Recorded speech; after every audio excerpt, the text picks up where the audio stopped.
All right, Dr. Shiva. I'm looking at Mr. Giuliani, and I see he's been scratching some things out here. I'm pretty sure you have a question or two. I do, sir. Please, sir.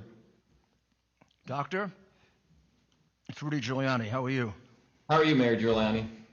Can I just ask you, how did you get to that calculation where Trump received minus 30% of the Democrat vote? Can you explain to us in a way that we can understand how you got to that calculation? Sure. So let me go back to it, if I can go back to it. So think of this, Mayor Giuliani, as if you think about this, this is a curve that represents the actual vote, what's called the cumulative vote count for Mr. Biden and President Trump. Okay, so this is the control. This is what actually occurred on election night. Does that make sense? And what we're attempting to do in mathematics, using mathematics, you can do what's called curve fitting, where you can change certain variables to attempt to fit this curve. The variables we are changing here, which cannot be done, manually, but the computer is essentially changing the possibilities of different levers, a percentage of Democrats who voted for President Trump, the percent of Democrats who voted for Mr. Biden, the percent of Republicans who voted for Biden, the percent of Republicans who voted for Trump, the percent of independents who voted for Biden, the percent of independents who voted for Trump, and so on.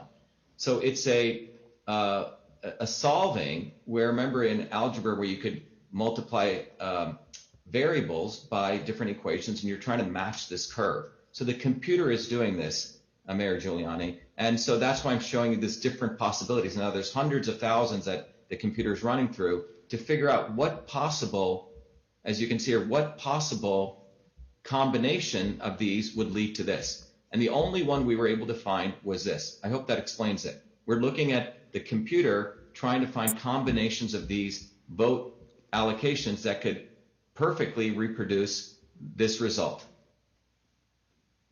So a vote for Biden would actually be 1 1/3 vote.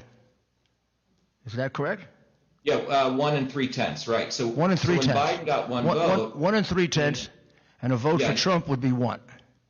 A vote for Trump would be whatever the president got, if he got 100 votes, reduced by 30% of what Mr. Biden got. Basically, the president's vote is linked to the vote that Mr. Biden got.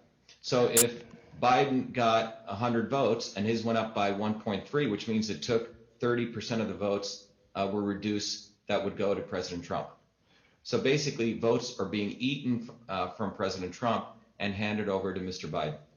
That's the only way to one possibility of explaining.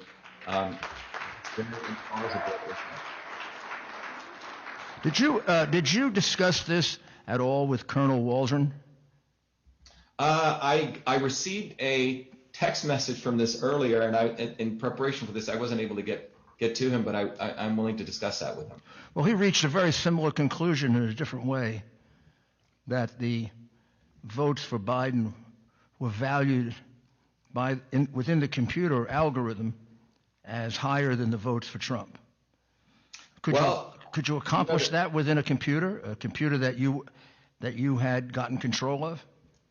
Well, one of the important things to recognize is that what we do know is, starting in 2002, Mayor Giuliani, that these voting vendors, it was brought out in one of the Diebold manuals, have a feature called the weighted race feature. The weighted race feature, it's a documented feature. And the weighted race feature basically says that the feature in the software, which the secretaries of state have certified, knowingly or maybe unconsciously, but they must have certified these electronic voting system software, has a feature called the weighted race feature, which allows a voter's vote to be, or a candidate's votes to be multiplied.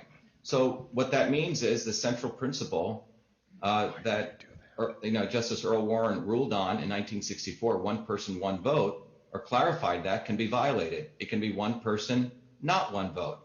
And that is one explanation of this. But the important feature I think people in the public need to understand is these software systems, the electronic voting software systems, have a documented feature called a weighted race feature. So the implementation of this is very possible. In fact, it's a documented feature starting as early as 2002. Is there any reason for that? Any legitimate reason? Don't you want to count every? Don't you want to count every vote as one? Every vote should be counted as one vote, but the fact that a weighted race feature exists should be of serious concern to all of America, because it basically means that all of us have been going, we're going back to Dred Scott, where it means that all of us, in some ways, the ubiquity of unfairness, where at that time it was 3/5 of a vote, where we could all become, 1/3 of a vote. In this case, the people who voted for President Trump approximately were becoming 7/10 of a vote.